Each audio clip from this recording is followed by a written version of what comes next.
सप्तमाधिकरणम आरचयति, सातवां अधिकरण आरंभ कर रहे हैं। परुषी द्विताधिकरण नाम का अधिकरण, ये सब उसी का विस्तार है जो अपने निवीत अधिकरण पढ़ा था। वो उपवीत की प्रशंसा के लिए, स्तुति के लिए। उपवीत मात्र का विधि है, निवीत आदि का विधि नहीं है, किंतु वो वहाँ प्रशंसा मात्र के लिए था। उसी प्रकार यहाँ पर भी ये सब दृष्टांतों को देंगे 4-5, ये सब उसी प्रकार के है, स्तुति मात्र के लिए कहा गया है। परुषी द्विताधिकरणम, परुषी छिन्नमित्युक्त्या बर्हिशस्तु समूलताम, घृतं दैवं मस्तु पित्र्यम इत्युक्त्या नवनीतकम, यो विदग्धस्य इत्युक्त्या पुरोडाशस्य पक्वताम, स्तौति पूर्वोत्तरो पक्षौ योजनीयौ निवीतवत्। निवीत अधिकरण में जैसा पूर्व पक्ष और सिद्धांत पक्ष को घटाया गया, संशय को उठाया गया, उसी प्रकार यहाँ पर भी सारी चीज़ को लेना है। अलग अलग वाक्य दृष्टांत दे रहे हैं। परुषी छिन्नम इत्युक्त्या यत् परुषिजितं तद्देवानां, यदंतरा तन्मनुष्याणां, यत् समूलं तत्पितॄणां, समूलं बर्हिर्भवति व्यावृत्या, ये वाक्य है। परुषि मने पर्वणि, विशेष पर्व होते हैं, दर्श है, पूर्णमास है, अमावस्या है ना, ये सब पर्वों को कहा जाता है पुरुष। परुषी दितम, दिया हुआ, दान दिया हुआ, या दितम मने खंडन किया हुआ, टुकड़े किया हुआ, अलग कर दिया गया। दो अवखंडन है, उससे भी दितम बनेगा। या अवखंडन लेंगे, खंडितम, दितम मने खंडितम। तत् देवानाम, वह देवताओं के लिए है, और जो बीच का है वह मनुष्यों के लिए है, और जो समूल है तत्पितरों के लिए है। और समूल कौन होता है वो भी बता दिया, समूलम बर्हिर्भवति व्यावृत्या, अन्य के व्यावर्तन करने के लिए बर्री नामक घास को ही मूल सहित लिया जाएगा, बाकी को ऊपर से काट दिया लाया जाएगा। इति और एक वाक्य लिया, घृतम दैवम मस्तु पित्र्यम इत्युक्त्या नवनीतकम। अगला वाक्य है आपका, घृतम देवानाम, ज्योतिष में श्रुत है वो, दीक्षा के लिए जो अभ्यंग स्नान होता है, तैलाभ्यंजन, अधिकतर आजकल कंजूसी है, क्या करे, गरीबी है, तैलाभ्यंजन करना पड़ता है, तेल से अभ्यंजन करते हैं, शादी से पहले नहीं होता है, उपनयन संस्कार से भी पहले होता है तैलाभ्यंजन। बच्चे का तैलाभ्यंजन संस्कार किया जाता है। 5 सधवा माताएं आएगी और दर्भ घास से तेल में डुबो के उसको इधर इधर इधर अलग अलग जगह 8 अंगों पे लगाया जाता है तेल। फिर बच्चा बाद उस तेल को पूरा शरीर में करके तब नहाएगा। तैलाभ्यंजन है, तेल लगाना शादी से पहले भी होता है तैलाभ्यंजन संस्कार। बड़े बड़े याज्ञों में दीक्षा देने से पहले भी तैलाभ्यंजन संस्कार करना पड़ता है। पहले घी से होता था, घी बहुत महंगा है ना, इसे तेल से करते हैं। इसे कहते घृतम देवम मस्तु पित्र्यम इत्युक्त्या। वाक्य वहाँ पर ऐसा है, घृतम देवानाम मस्तु पितॄणाम निष्पक्वम मनुष्याणाम तद्वा एतत् सर्वदेवत्यम यन्नवनीतम यन्नवनीतेन अभ्यंक्ते सर्व एव देवता प्रीणाति इति। इसे घी से अभ्यंजन कर दे, सभी देवता प्रसन्न हो जाएंगे। मस्तु कहते दधी से उत्पन्न जो मंड है उसको कहते हैं, जब दही मंथन करते ऊपर जो झाग सा आ जाता है उसको कहते हैं मस्तु। और निष्पक्वम यानी शिरसी प्रक्षेप्तम ईशदेव लीनम, थोड़ा सा आपने प्रक्षेप किया वो पिघल गया, ऐसा पका हुआ घी, अर्धपक्व घी है। अथवा मक्खन लो अथवा तक्र, तक्र मने छाछ, इन सब को पर्यायवाची है निष्पक्वम के लिए, इनको लिया गया। वहाँ भी इत्युक्त्या नवनीत की स्तुति के लिए वो सारी चीज़ें, मक्खन का स्तुति के लिए। अन्य वाक्य यो विदग्ध स इत्युक्त्या। तीसरा वाक्य जो यो विदग्ध स नैऋत, यो अश्रित स रौद्र, यह श्रुत स दैव, तस्माद् अविदहता श्रवैतव्य स दैवत्याय इति। ऐसे मंत्र आता है। वहाँ पर भी जो बात कही गई है विदग्ध आदि विशेषणों से कहा गया वो पूर्णास की स्तुति के लिए है। स्तौति ऐसा तत्त वस्तु विशेषों की स्तुति के लिए, अन्य वस्तुओं को भी नाम ले करके कहते हैं। जैसे उपवीत का स्तुति के लिए निवीत आवीत सब कह दिया गया था, सर यहाँ पर भी समझो। योजनीयो निवीतवात 10 मासे हो पिंड पितृयज्ञ श्रूयत है। 10 मास प्रकरण में पिंड पितृयाग होता है, उसके अंतर्गत तो ये सुनने को मिला यत् परुषी दितम तद्देवानां यद्दंतरा तन्मनुष्याणां यत् समूलं तत्पितॄणां समूलं बर्हिर्भवति व्यावृत्या इति।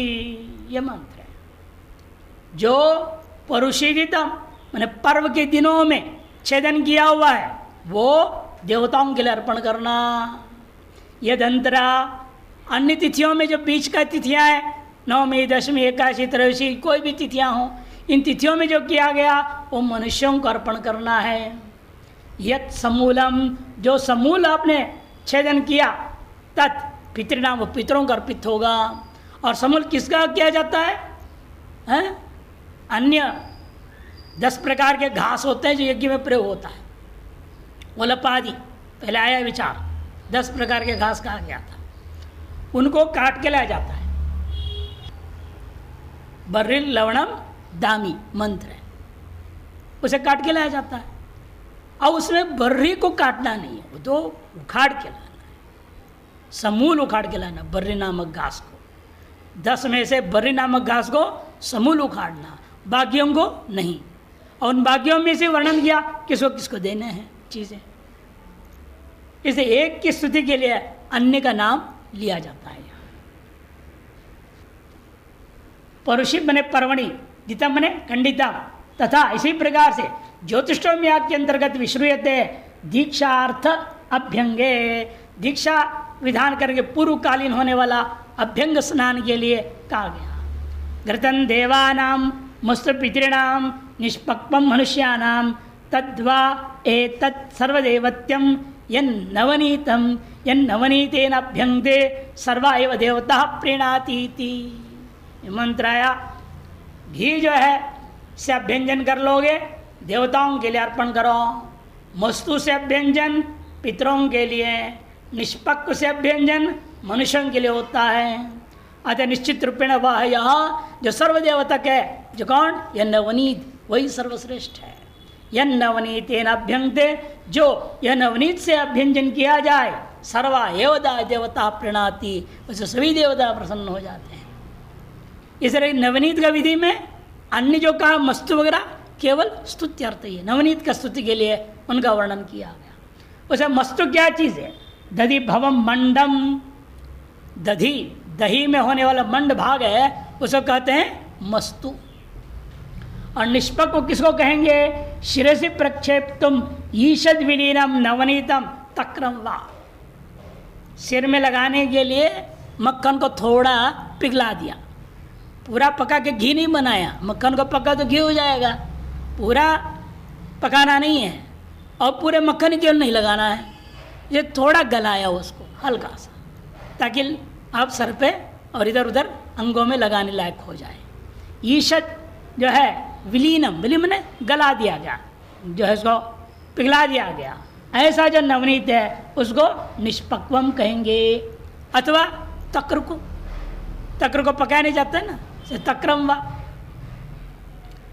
एवमेव दशपूर्णमास पूर्णास श्रपणे श्रूयते। तीसरा दृष्टांत जो दशपूर्णमास याग में पूर्णास के श्रपण के मामले में सुनने को मिला। यो विदग्ध स नैऋतो यो अश्रुत स रौद्र याश्रुत स दैव तस्माद् अविदहता श्रपयितव्य स दैवत्याय इति। विदग्ध मने पूरा जल गया, पूर्णाश पर पकने में ध्यान नहीं दिया, आग ज़्यादा हो गया, पूरा जल गया। यदि जला हुआ है पूर्णाश और निरुत नामक देवता को अर्पण करना। और निरुतो यो अश्रित, और अश्रित किसको कहते हैं? अश्रित माने अपक, कच्चा रह गया। वो किनको देना है? कहते जो अश्रित है वो आपको देने हैं रुद्र देवता के लिए। और जो ठीक ठाक पक गया, यह श्रुत सदैव, वो देवताओं के लिए। देखो कच्चा माल रुद्र के लिए, ज़्यादा जला माल निरुद्ध के लिए, बढ़िया माल देवताओं के लिए। अभी व्यवस्था लोक में भी तो हो रहा है। अब देख रोटी बनते हैं, हर आश्रम में बनता है कि नहीं बनता है? महंता के बैठेंगे तो जो बढ़िया रोटी बन रहा है वो उनके लिए, जला हुआ अपना भले खा लेंगे, अपने लिए रख लेंगे। लोग घर में देखते हैं कच्चा रह जाए तो भी अपने लिए या किसी और को दे देंगे, लेकिन वीआईपी है। आज की भाषा में कहते हैं वीआईपी। से देवता भी क्या हमारे यहाँ विशेष लोग हैं, इसे उनका बढ़िया पका हुआ हो, कच्चा भी नहीं होनी चाहिए, जला हुआ भी नहीं होनी चाहिए। ये स्तुति मात्र है, स्तुति के लिए कहा जा रहा है। तस्मात् अविदेहता श्रपयितव्य, बिना जलाए सही ढंग से पकाता हुआ आपको जो है देवताओं के लिए अर्पण करनी चाहिए। स्वयं लिख रहे हैं विदग्धम ने अत्यंतम पक्व, अत्यंत पक्व हो गया, ज़्यादा जला दिया गया। अश्रुतम ने अपक्व, कच्चा ही रह गया। इन सब को इकट्ठा तीनों वाक्य बता दिया, विषय वाक्य बता दिया था कर्म का। तत्र बर्ऋषि समूल छेद से अभ्यंगे नवनीत पुरुडाशे और यथोचित पाक से च, तीनों के लिए देखो ये विधि है वास्तव में। इसके लिए अन्य बातें जो कहा गया वो स्तुति मात्र समझना चाहिए। पहला है बर्ऋषि समूल छेदस्य, और अभ्यंगे नवनीतस्य, और पुरुडाशे यथोचित पाक से च, यथोचित पाक का विधेयतया सर्वम, ये विधेय है वास्तव में। उसके लिए अवशिष्टम स्थावकम, ये विधि होता है इनकी विधान करने के लिए। किसकी स्तुति? स्तुति के लिए कोई चाहिए ना, नहीं तो विधेय का स्तुति अन्य के द्वारा किए ही विधेय में प्रवृत्त नहीं होता व्यक्ति। जब कोई चीज़ का विधान करना है, उस विधेय वस्तु स्तुति के लिए अन्य का निंदा पर कुछ बोलना पड़ता है। स्तुति के लिए जला हुआ दे दो, कच्चा हुआ रुद्र को दे दो, उनकी तो निंदा हुई ना। उस स्तुति किसकी? सर्वदेवताओं की। यदि निरुद्ध भी देवता है, रुद्र भी देवता है। इन वाक्य किस प्रकार से प्रयोग करते हैं? केवल स्तुति मात्र के लिए। निमित्त विचार से वयम प्रपंच, जो निमित्त अधिकरण में विचार था उसी को यहाँ विस्तार किया गया है। एवं एक और दृष्टांत उठा रहे, यत् पूर्णम तन मनुष्याणाम इत्यत्रापि द्रष्टव्यम। यत् पूर्णम तन मनुष्याणाम इत्यादि वाक्य वहाँ भी ऐसे ही विचार है। कौन सा वाक्य है वो थोड़ा बताइए।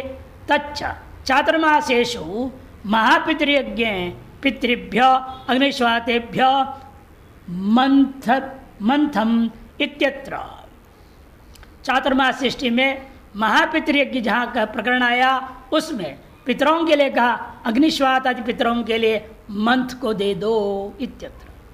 वहाँ पर आया वत्स रहिताया अभिवाणी शब्दाविधेयाया धेनवा दुग्धे पिष्टम प्रक्षिप्य क्रियमाणे मंथने श्रूयते। देखो किस प्रकार से गाय है, वत्स रहिताया, बछड़ा से रहित गाय, अभिवाणी बोलते हैं उसको। अभिवाणी शब्दाविधेयाया धेनवा दुग्धे पिष्टम प्रक्षिप्य, उस से पीसा हुआ आटे को, चावल के आटा जो होता है उसको डाल करके क्रियमान जो मंथन रूपी क्रिया है उसके बारे में सुनने को मिला। क्या वाक्य वो? यत् पूर्णम तन मनुष्याणाम उपर्यधो देवानाम अधः पितॄणाम अर्धम उपमंथति अर्धो ही पितॄणाम इति। अर्धो ही पितॄणाम इति। यत् पूर्णम जो पूरा है वो मनुष्यों को दे दो, और जो ऊपर रह गया और कुछ अंदर नीचे चिपक गया, जहाँ से आप जो है पिष्ट में डाल रहे दूध में किसी बर्तन में दूध होगा ना, उसे चूर्ण डालेंगे, उसे क्या होता है, ऊपर ऊपर कुछ चिपक जाता है, वह नीचे चिपका रहता है। आपने यूं यूं करके गोला निकाल लिया, जो गोला निकल गया वो पूर्ण है, वो मनुष्यों को देना। और जो ऊपर ऊपर चिपका है वो देवताओं के लिए दे दो, नीचे चिपका है वो पितरों के लिए दे दो, अर्पण करने के लिए कह रहे हैं। इष्टम प्रक्षिप्य क्रियमाणे मंथने श्रूयते यत् पूर्णं तन्मनुष्याणाम् उपरि अधो देवानाम् अधः पितॄणामिति। अर्धम उपमंथति अर्धो ही पितॄणामिति। आधे का उपमंथन किया जाता है और उस आधे को पितरों को दिया जाता है। तत्र पात्रस्य अधोभाग रूपेण अर्धेन, पात्र के निचला भाग रूपी, अर्ध शब्द यहाँ आधा अर्थ में नहीं लेना, अर्ध शब्द स्थानम, अर्धम स्थानम, निचला भाग, निचला स्थान वो लेना। पात्र से अधोभाग रूपेण अर्धेन परिमिते दुग्धे मंथनस्य कर्तव्यत्वात्। परिमित दूध में मंथन कर्तव्य होता है। और परिमाण भी लेंगे, आधा परिमाण ले लेंगे। बर्तन के आधे में होनी चाहिए दूध, पूरा भरा हुआ नहीं होनी चाहिए, आधा ही होना चाहिए। परिमिते दुग्धे मंथनस्य कर्तव्यत्वात्। मंत्र रूपी कर्म करना इष्ट। सो अर्थो अविधीयते, वही पदार्थ विहित है, बाकी सब उसके स्तुति के लिए। सच पूर्णादि वाक्येन स्तूयते, पूर्णादि वाक्य के द्वारा उसकी स्तुति मात्र किया जा रहा है। अंतिम भाग केवल विधि है, शेष भाग स्तुत्यर्थ है। अष्टमाधिकरण आरचित, आठवाधिकरण आरंभ करते हैं। कर्तृधिकरणम, कर्तृधिकरणम नाम है। अंडतम न वदेत् वैदः पुंधर्मो वा अनुवादगी सकृतौ पुंसि शुद्धे वा कृतौ यद्वा विधि कृतौ।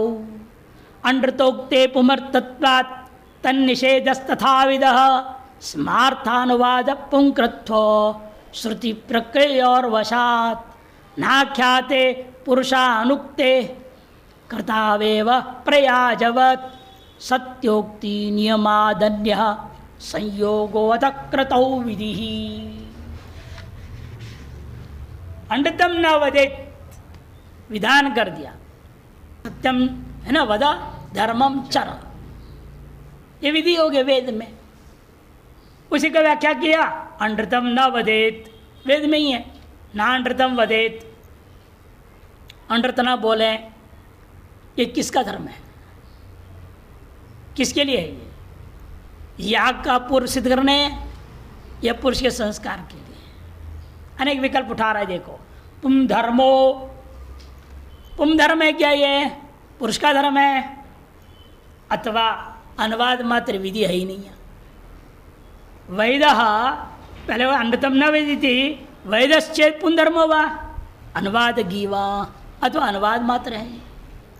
सकृतौ पुंसी, अथवा पुरुष युक्त याग के लिए विधान किया गया है।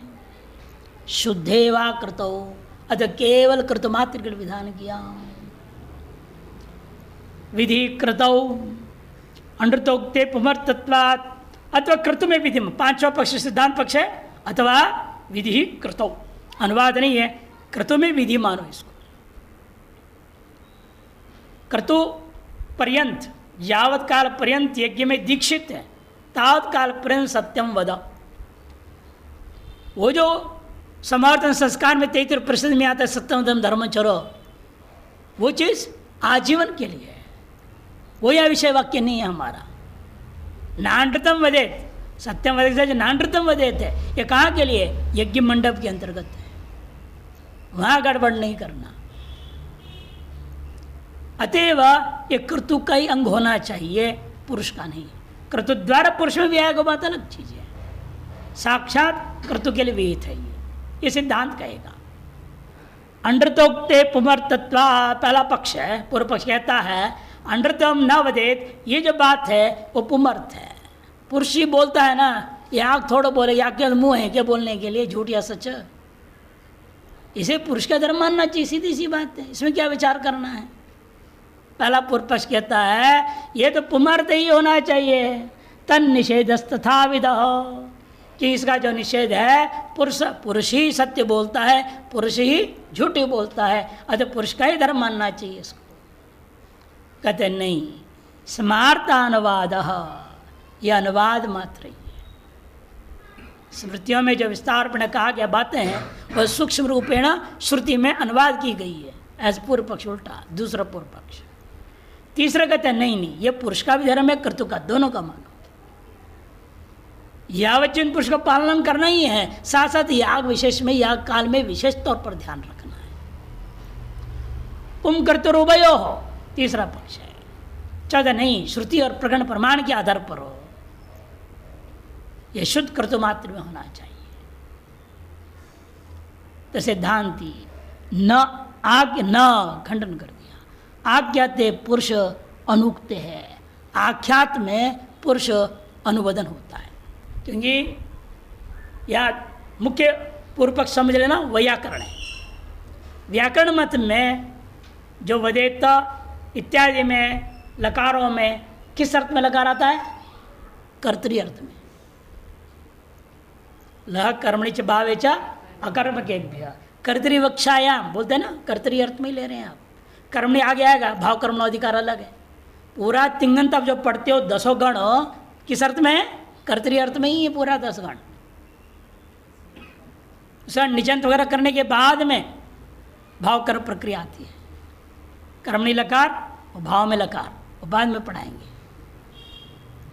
अच्छा, कर्तरी अर्थ में ही मुख्य है, लेकिन मीमांस से कहेगा आख्यात में कर्ता अर्थ ही नहीं, वह आनुषंगिक है।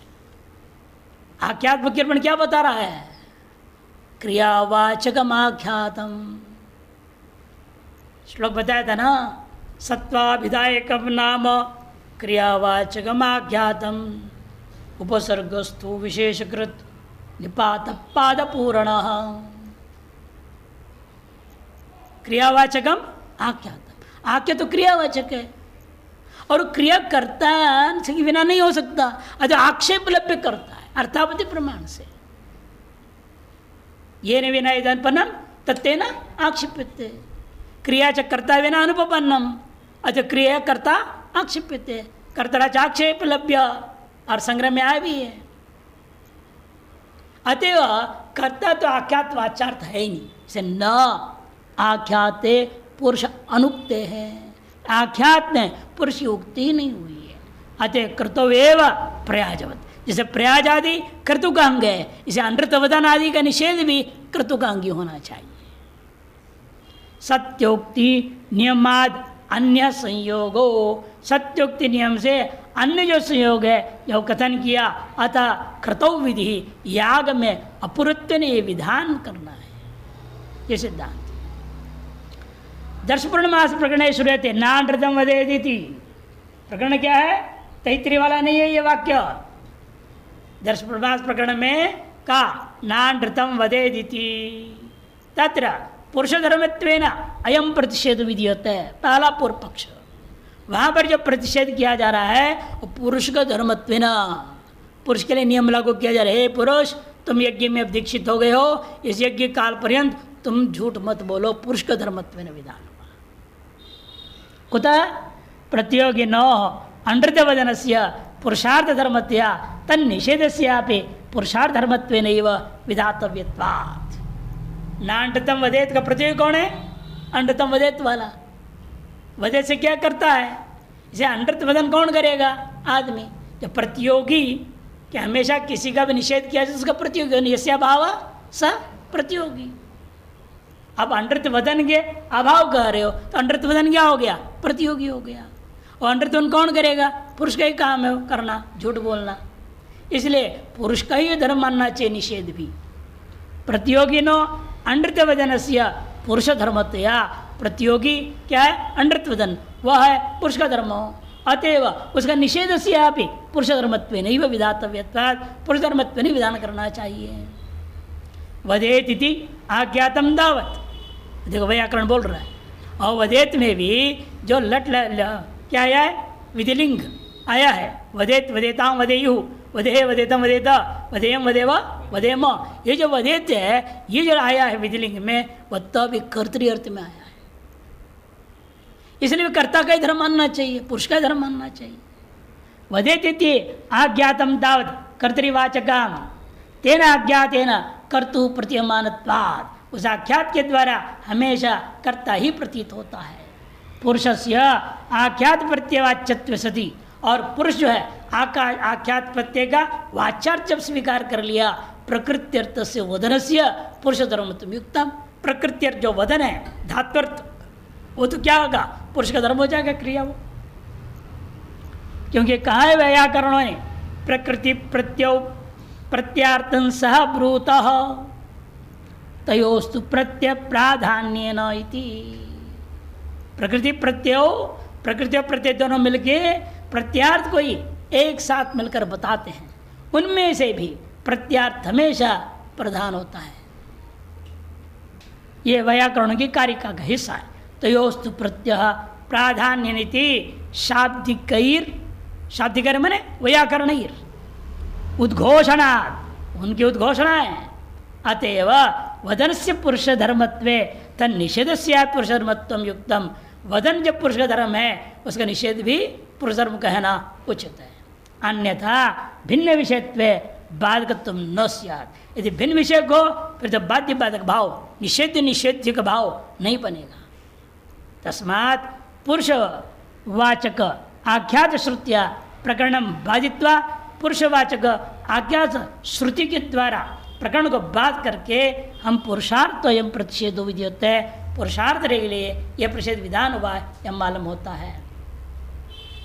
अस्त्य स्मार्थ प्रतिषेध चेत, यदि कहोगे श्रुति प्रतिषेध क्यों करेगी, स्मार्थ प्रतिषेध तो है ना, तर्हि तस्य तत्श्रुति वाक्यम मूलमस्तु, उस स्मृति के प्रति यह श्रुति वाक्य को मूल समझो। तस्मात् पुरुषार्थ ये कहा पूर्व पक्षा, इसे पुरुष का ही धर्मत्व न अनृत वदन का निषेध को विधान किया गया, यह पहला पूर्व पक्ष हुआ। आख्यात श्रुति है प्रकरण से अविरोधाय, आख्यात श्रुति का प्रकरण से विरोध कर रहे हो तुम, क्या जरूरत है, अविरोध सिद्धि करने कोई उपाय खोजो। श्रुति प्रमाण भी मान लो पुरुष धर्मत्व न, और प्रकरण प्रमाण के कर्तृधर्म में मान लो, उभय धर्म मानने में आपको क्या समस्या है।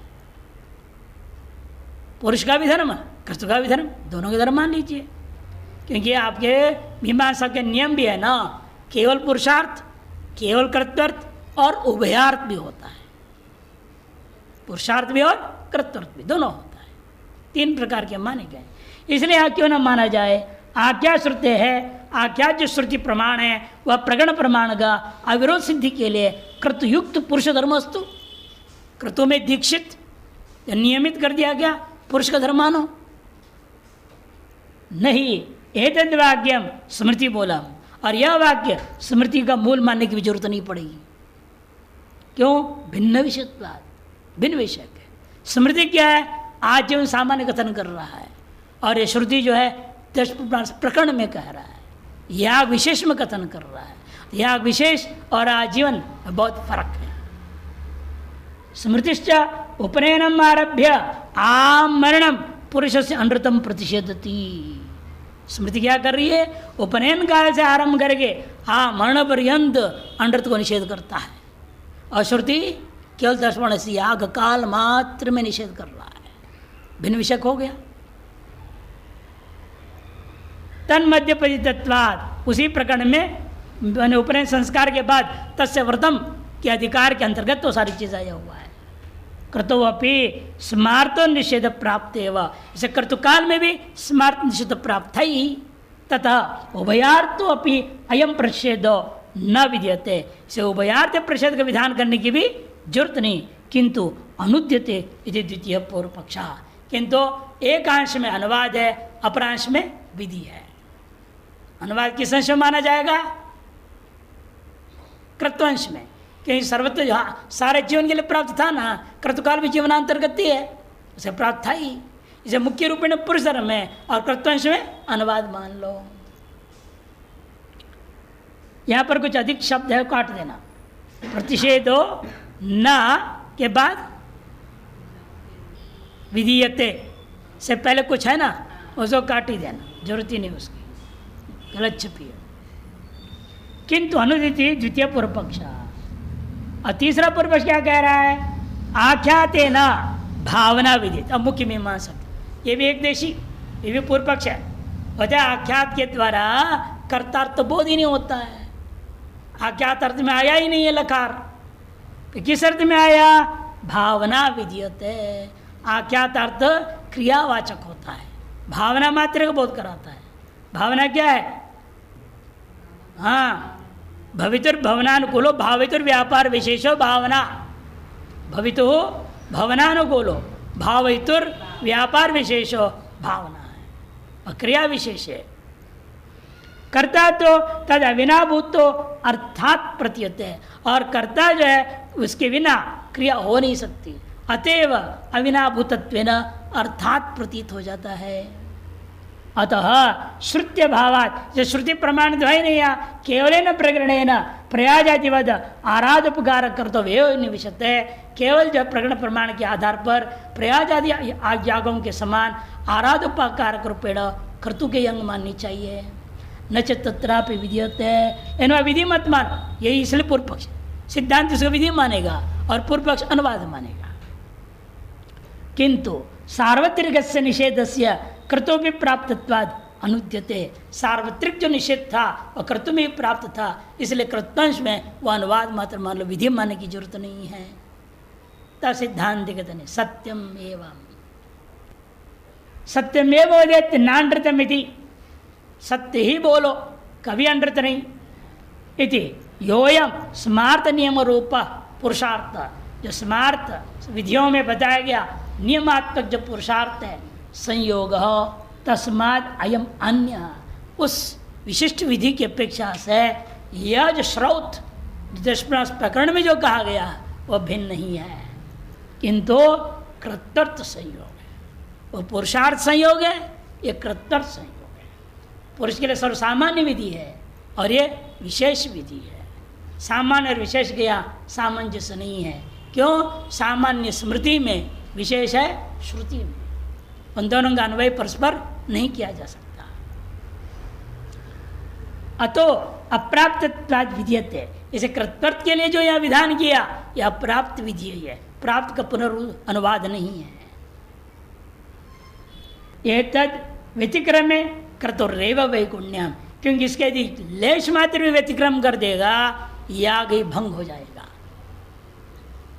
और वैसा नहीं जीवन भर में आपको सत्य बोलने बोला है, झूठ बोलने नहीं बोला। यदि कदाचित झूठ बोले तो मर जाओगे क्या? भंग हो जाएगा जिंदगी। वहाँ ऐसा नहीं है ना। यावत जीवन वाला जो स्मार्त अनृत वदन है, कदाचित जब झूठ भी बोल दोगे आपका जीवन भंग होता नहीं है। यानी याग अंतर्गत ऐसा नहीं। एक क्षण के लिए भी एक छोटा सा भी झूठ आपने बोल दिया याग ही भंग हो जाएगा, फिर प्रायश्चित करना पड़ जाएगा। वो झूठ को धो तब आगे कर्म बढ़ेगा, नहीं तो नहीं बढ़ेगा। इसीलिए दोनों मामला अलग है। ये कृत्य के स्वरूप संपादन कर रहा है, इसे विधि के बिना वो संघों को हम विधान नहीं करेंगे, कर्तव्य के स्वरूप के संपादन में उसको स्वीकार नहीं किया जा सकता। अंगांगी भाव तय होगा तभी कर्तव्य का स्वरूप सिद्ध होगा। इसीलिए यह विधि मानना चाहिए, अनुवाद नहीं। न तो पुरुषस्य प्रत्यवाय, यह पुरुष को ही प्रत्यवाय नहीं लग रहा, बल्कि उल्टा याग ही भंग हो जाएगा झूठ बोलने से, याग का फल ही खत्म हो जाएगा। पुरुष को कोई दोष लगेगा और पुरुष को हमें कुछ करना पड़े ऐसा नहीं है। याग ही भंग हो रहा है एक झूठ से। याग के लिए जो विहित प्रायश्चित करके याग को आगे संपादन करके पूरा करना पड़ेगा। अतो अत्र कर्तुगामी प्रायश्चितम, इसे प्रायश्चित भी क्या है? कर्तुगामी होता है। पुरुषार्थे नियमातिक्रमे तो पुरुष से प्रत्यवाय, और पुरुषार्थ के लिए मान लोगे नियमातिक्रमण करोगे पुरुष प्रतिवाय लगता है। न कृतोर वैगुण्यम, से कर्तु में कोई भी गुणता नहीं होता। और यहाँ तत्र स्मार्तम प्रायश्चितम इति विशेष, तो उस व्यक्ति के लिए क्या करना पड़ेगा? स्मार्त प्रायश्चित करना पड़ेगा। जब पुरुष को प्रतिभा लगेगा तो स्मार्त प्रायश्चित है, जब कर्तु भंग होने लगेगा कर्तु के लिए अलग प्रायश्चित होगा। से दोनों भिन्न विषय होने से कोई संबंध नहीं है, अनुवाद नहीं हो सकता, अतः विधि मानना पड़ेगा। नवमाधिकरणम आरचित जंजभ्य मानाधिकरणम, जंजभ्यमानाधिकरणम। जंजभ्यमान क्या है? जंभई लेना। याग के पीछे बैठे बैठे जंभई आ जाए तो क्या करें? जंभई होता है ना, बैठे बैठे करते हैं कि नहीं, मुंह खोल देते हैं, गैस बाहर आता है, क्या करें? आलस भी की वजह से भी हो जाता है। तो ऐसे में क्या है, वो किसके लिए होता है, प्रायश्चित क्या है, वह सब विचार संक्षेप में कर दे रहे यहाँ पर। जंजभ्यमान धर्मोक्ति पुंसो धर्म कृतो रुत वाक्याद आद्य प्रक्रिया द्वितीयो अस्तु अवरुद्धया। जंजभ्यमानम जो है वह धर्म किसका है? पुरुष का धर्म है या क्रतु का धर्म है? पूर्व पक्ष कहेगा शरीर से तो जंभई हुआ है, इसे पुरुष में दोष है, तो इसे याग में क्या दोष होना है? इसे पुरुष धर्म मानना चाहिए। सिद्धांत कहते नहीं नहीं, आप याग में बैठे जंभई कर, बस में यात्रा करते थोड़ी जंभई हो रहा है, वहाँ हो रहा है तो लौकिक है, उसे कोई में लेना, पुरुष धर्म है। फिर याग में बैठे हुए हो, दीक्षित हो करके संकल्प ले करके यहाँ गड़बड़ करोगे, वो याग में ही दोष हो जाएगा, आपको दोष नहीं लगता है। इसे क्रतु का धर्म माननी चाहिए, तदनुसार प्रायश्चित करना पड़ेगा। प्रायश्चित आचमन, पानी लो, पानी डालो, आचमन करो, केशवाय स्वाहा माधव बोलो, पानी पी के आलस दूर करो। वाक्य प्रमाण के आधार पर पुरुष का धर्म होना चाहिए, ये पूर्व पक्ष कहेगा। नहीं, प्रकरण प्रमाण के आधार पर भाई वाक्य से तो प्रकरण दुर्बल है, कहते नहीं, हम यह दुर्बल होते उसी को स्वीकार क्यों कर रहे हैं? वाक्य के अविरुद्ध है। विरुद्ध होगा तो दुर्बल प्रबल विचार होगा, अविरुद्ध होगा तो दोनों मिलकर विनियोग कर देंगे। वह अविरुद्ध या अविरुद्ध होने से प्रकरण प्रमाण के द्वारा हम कर्तु का ही अंग मानेंगे इसको। द्वितीयो अस्तु दर्श पूर्णमास प्रकरणे श्रूयते। दर्श पूर्णमास प्रकरण में श्रूयते क्या सुनाई दे रहा है? प्राणो वै दक्ष अपान क्रतु तस्मात् जंजभ्यमानो ब्रूयात् मयि दक्ष क्रतु इति प्राणापानाव एव आत्मन्धत्त इति। प्राणो वै दक्ष, अपान जो है क्रतु, क्रतु है वो दक्ष है, माने यजमान हो गया, ये याग हो गया। प्राण अपान यजमान और याग के दृष्टिकोण है। प्राण में दक्ष मने यजमान दृष्टि है, और अब अपान में क्रतु मने याग दृष्टि। और प्राण कहाँ होना चाहिए? ऊपर में, अपान नीचे में। लेकिन अपान नीचे से ऊपर घुस गया, प्राण में मिक्स हो गया, तब बाहर आने लगता, बाहर मुंह से आ गया, वही जंभई होगा। अपान वह के सूक्ष्म रूप ऊपर आ जाता है, तब क्या होगा? तब दोष होगा कि नहीं हुआ वहां पर? इसीलिए जंजभ्यमानो ब्रूयात्, इसलिए जिसको जंभई हो जाए उसके कहना चाहिए मयि दक्ष क्रतु इति, मुझमें दक्ष और क्रतु अपने अपने स्थान में व्यवस्थित बने रहे। गड़बड़ हो गया, अब आगे न होवे, व्यवस्थित बने रहे।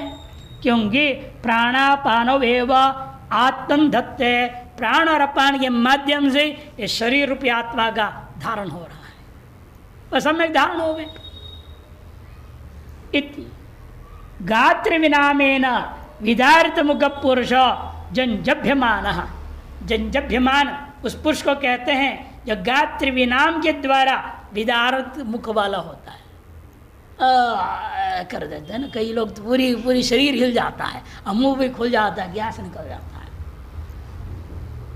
गात्र विनाम है, शरीर को भी पूरा हिलाते हुए, केवल सीधा मुंह से जंभई नहीं हो रहा है।